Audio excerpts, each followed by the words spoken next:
नमस्कार बच्चों, कैसे हैं आप सब। उम्मीद करती हूँ आप सब अच्छे से होंगे।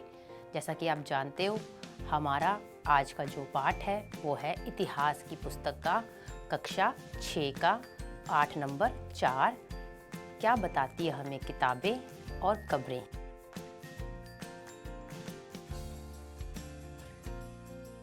तो आओ बच्चों, हम इस पाठ को शुरू करते हैं। बच्चों, जैसे आप देख सकते हो, इस पाठ के नाम में ही आपको किताबें और कब्रों के बारे में जानना है। तो जब बात किताबों की आती है तो हमारी नज़र में सबसे पहले क्या आता है बच्चों? किताबों से भरा बहुत बड़ा कमरा, जिसे हम पुस्तकालय कहते हैं। तो आओ बच्चों, आज मैं आपको पुस्तकालय ले चलती हूँ, अपने विद्यालय के। तो बच्चों, विद्यालय के पुस्तकालय में बहुत सारी किताबें हैं। कुछ धर्म की हैं, कुछ संस्कृति की हैं, कुछ साहित्य की हैं, कुछ कला की हैं। तो आइए आज हम बात करते हैं इन्हीं किताबों के बारे में। ये देखो बच्चों, पुस्तकालय आपकी कक्षा से काफ़ी बड़ा है और यहाँ किताबों से भरे कई रैक हैं। इस अलमारी में अलग अलग धर्मों से जुड़ी हुई महत्वपूर्ण किताबें हैं। क्या तुम्हें मालूम है बच्चों कि हमारे पास वेदों का भी एक संग्रह है? शायद तुमने वेदों के बारे में सुना होगा। वेद 4 हैं: ऋग्वेद, सामवेद, यजुर्वेद तथा अथर्ववेद। सबसे पुराना वेद है ऋग्वेद, जिसकी रचना लगभग 3500 साल पहले हुई। ऋग्वेद में 1000 से ज्यादा प्रार्थनाएं हैं, जिन्हें सूक्त कहा गया है। सूक्त का मतलब है अच्छी तरह से बोला गया। ये विभिन्न देवी देवताओं की स्तुति में रचे गए हैं। इनमें से 3 देवता बहुत महत्वपूर्ण हैं: अग्नि, इंद्र और सोम। अग्नि आग के देवता, इंद्र युद्ध के देवता और सोम एक पौधा है जिसमें एक खास पेयजल बनाया जाता है। वैदिक प्रार्थनाओं की रचना ऋषियों ने की थी। आचार्य विद्यार्थियों को इन्हें अक्षरों, शब्दों और वाक्यों में बांटकर सस्वर पाठ द्वारा कंठस्थ करवाते थे। अधिकांश सूक्तों के रचयिता सीखने और सिखाने वाले पुरुष थे। कुछ प्रार्थनाओं की रचना महिलाओं ने भी की थी। ऋग्वेद की भाषा प्राकः संस्कृत या वैदिक संस्कृत कहलाती थी। हम जिन किताबों को पढ़ते हैं वे लिखी और छापी गई हैं। ऋग्वेद का उच्चारण किया जाता था और श्रवण किया जाता था, ना कि पढ़ा जाता था। रचना के कई सदियों बाद इसे पहली बार लिखा गया। इसे छापने का काम तो मुश्किल से लगभग 200 साल पहले ही हुआ है। आओ बच्चों, मैं आपसे कुछ प्रश्न पूछूं जो आपने अभी अभी पढ़ा है उससे संबंधित। तो बच्चों, पहला प्रश्न, सूक्त किसे कहा गया है? सही उत्तर है ऋग्वेद में सम्मिलित प्रार्थनाएं सूक्त कहलाती हैं। प्रश्न नंबर 2, कौन से 3 देवता महत्वपूर्ण हैं? उत्तर अग्नि, इंद्र व सोम। प्रश्न नंबर 3, वैदिक प्रार्थनाओं की रचना किसने की थी? उत्तर है ऋषियों ने। प्रश्न नंबर 4, ऋग्वेद की भाषा क्या थी? उत्तर है प्राक संस्कृत या वैदिक संस्कृत। अगला प्रश्न, ऋग्वेद को छापने का काम कब शुरू हुआ था? सही उत्तर है 200 साल पहले। आओ बच्चों, हम अपना अगला उपविषय शुरू करते हैं। इतिहासकार ऋग्वेद का अध्ययन कैसे करते हैं? इतिहासकार पुरातत्ववेताओं की तरह ही अतीत के बारे में जानकारी इकट्ठी करते हैं, लेकिन भौतिक अवशेषों के अलावा वे लिखित स्रोतों का भी उपयोग करते हैं। ये चित्र देखो बच्चों, ये ऋग्वेद की पांडुलिपि का एक पन्ना है। ये पांडुलिपि बुर्ज वृक्ष की छाल पर लिखी कश्मीर में पाई गई थी। इसका उपयोग लगभग 150 वर्ष पहले ऋग्वेद को छापने के लिए किया गया था। इससे अंग्रेजी अनुवाद तैयार हुआ। ये पांडुलिपि पुणे, महाराष्ट्र के एक पुस्तकालय में सुरक्षित है। अब बच्चों, हमारा अगला उपविषय है मवेशी, घोड़े और रथ। तो बच्चों, ऋग्वेद में मवेशियों, बच्चों, खासकर पुत्रों और घोड़ों की प्राप्ति के लिए अनेक प्रार्थनाएं हैं। घोड़ों को लड़ाई में रथ खींचने के काम में लाया जाता था। इन लड़ाइयों में मवेशी जीतकर लाए जाते थे। लड़ाइयाँ वैसे जमीन के लिए भी लड़ी जाती थी, जहाँ अच्छे चारागाह हो या जहाँ पर जौ जैसी जल्दी तैयार हो जाने वाली फसलों को उपजाया जा सकता हो। कुछ लड़ाइयाँ पानी के स्रोतों और लोगों को बंदी बनाने के लिए भी लड़ी जाती थी। युद्ध में जीते गए धन का कुछ भाग सरदार रख लेते थे तथा कुछ हिस्सा पुरोहित को दे दिया जाता था। शेष धन आम लोगों में बांट दिया जाता था। कुछ धन यज्ञ करने के लिए भी प्रयुक्त होता था। यज्ञ की आग में आहुति दी जाती थी। ये आहुतियाँ देवी देवताओं को दी जाती थी। घी, अनाज और कभी कभी जानवरों की भी आहुति दी जाती थी। अधिकांश पुरुष इन युद्ध में भाग लेते थे। कोई स्थायी सेना नहीं होती थी, लेकिन लोग सभाओं में मिलते जुलते थे और युद्ध व शांति के विषय में सलाह मशवरा करते थे। वहाँ से ये लोग अपने सरदार चुनते थे जो बहादुर और कुशल योद्धा होता था। आओ बच्चों, कुछ प्रश्न पूछूं।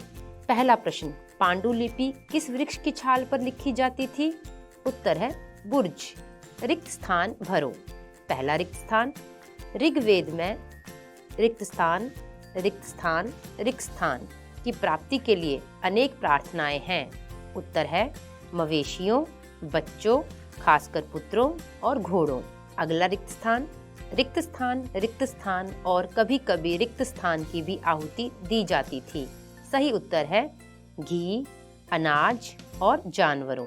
अगला 3, युद्ध में जीते गए धन का कुछ भाग रिक्त स्थान रख लेते थे तथा कुछ हिस्सा रिक्त स्थान को दिया जाता था। सही उत्तर है सरदार और दूसरा का पुरोहित। तो बच्चों, अब मैं बात करती हूँ आपके सामने लोगों की विशेषता बताने वाले शब्दों की।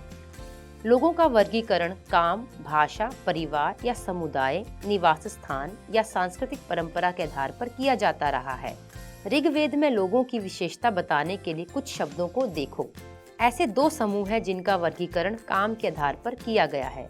पुरोहित, जिन्हें कभी कभी ब्राह्मण कहा जाता था, तरह तरह के यज्ञ और अनुष्ठान करते थे। दूसरे लोग थे राजा। ये राजा वैसे नहीं थे जिनके बारे में तुम बाद में पढ़ोगे। ये ना तो बड़ी राजधानियों और महलों में रहते थे, ना इनके पास सेना थी, ना ही ये कर वसूलते थे। प्राय राजा की मृत्यु के बाद उसका बेटा अपने आप ही शासक नहीं बन जाता था। जनता या पूरे समुदाय के लिए 2 शब्दों का इस्तेमाल होता था। एक था जन, जिसका प्रयोग हिंदी व अन्य भाषाओं में आज भी होता है। दूसरा था विश, जिससे वैश्य शब्द निकला। इस विषय पर तुम अध्याय 5 में विस्तार से पढ़ोगे बच्चों। यहाँ पर हम सिर्फ इनके शब्दों को ही जानेंगे। जिन लोगों ने इन प्रार्थनाओं की रचना की वे कभी कभी खुद को आर्य कहते थे तथा अपने विरोधियों को दास या दस्यु कहते थे। दस्यु वे लोग थे जो यज्ञ नहीं करते थे और शायद दूसरी भाषाएं बोलते थे। बाद के समय में दास, स्त्रीलिंग दासी शब्द का मतलब गुलाम हो गया। दास वे स्त्री और पुरुष होते थे जिन्हें युद्ध में बंदी बनाया जाता था। उन्हें उनके मालिक की जायदाद माना जाता था। जो भी काम मालिक चाहते थे उन्हें वे सब करना पड़ता था।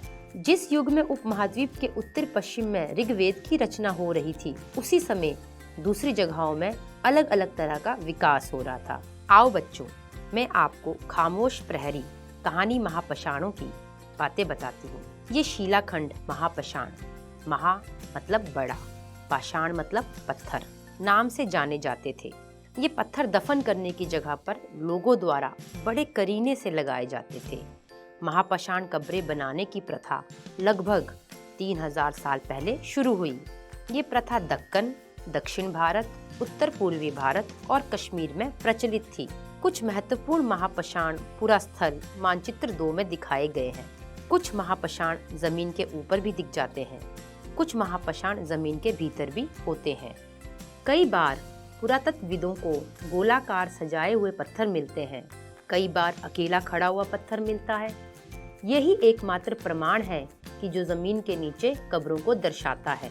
इन सब कब्रों में कुछ समानताएं हैं।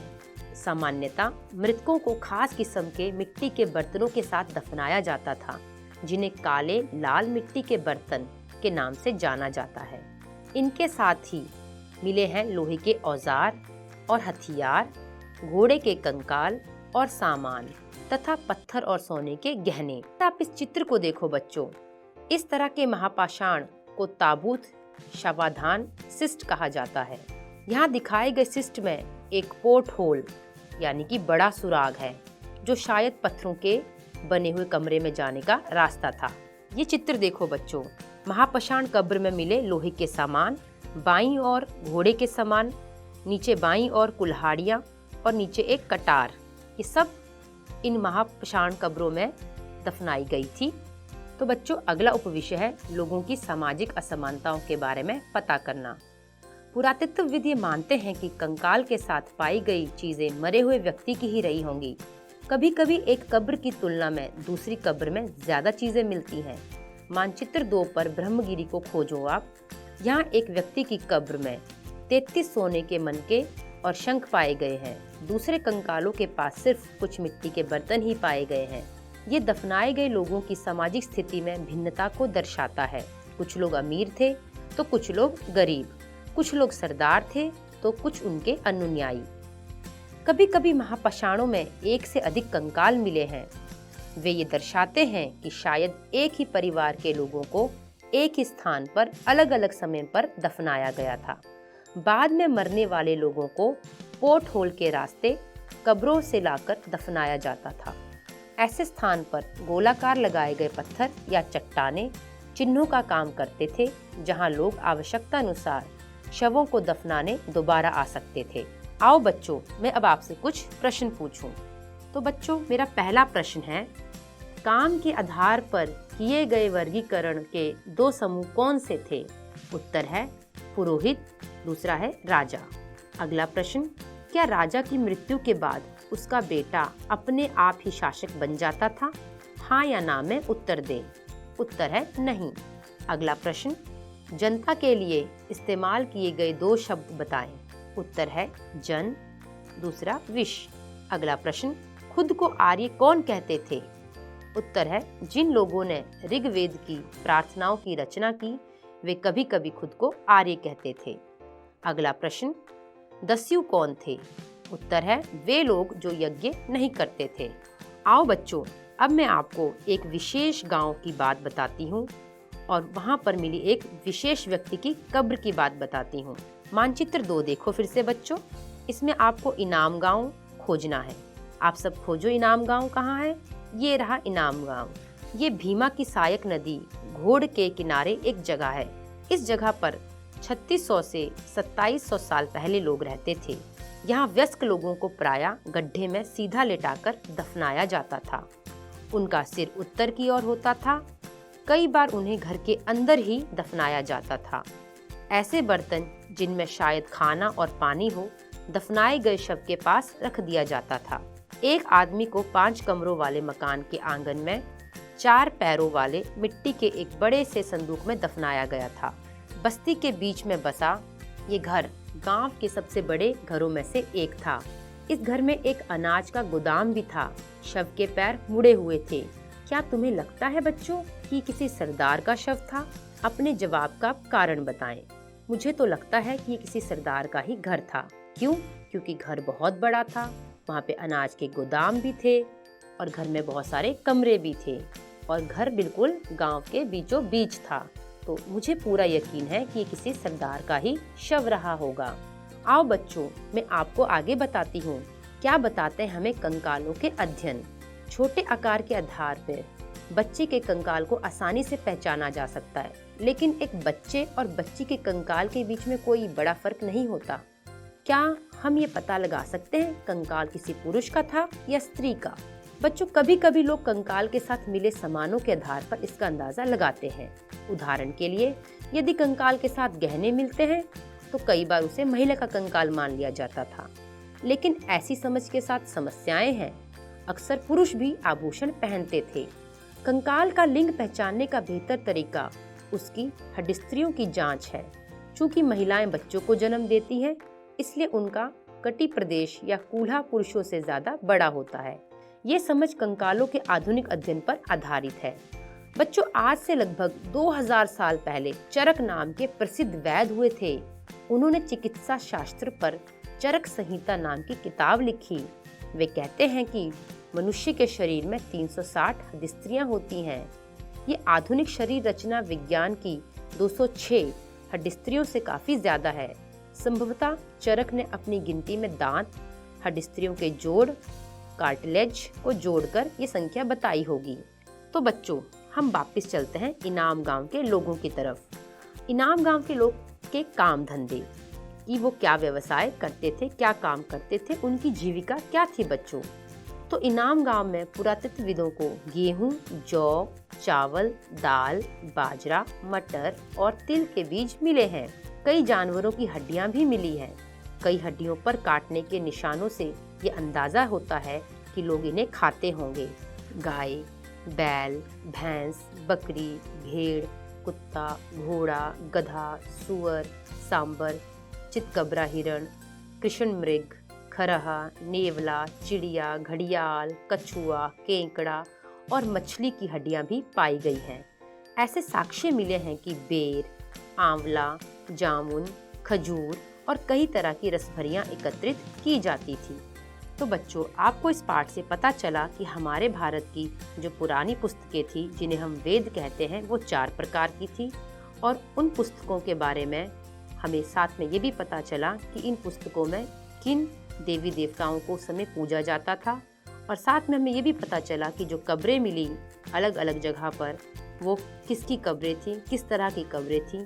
तो आज जो बच्चों आपको इस पाठ में समझ आया, मैं उसे कुछ प्रश्न उत्तर से पूछकर आपसे पूरा करती हूँ।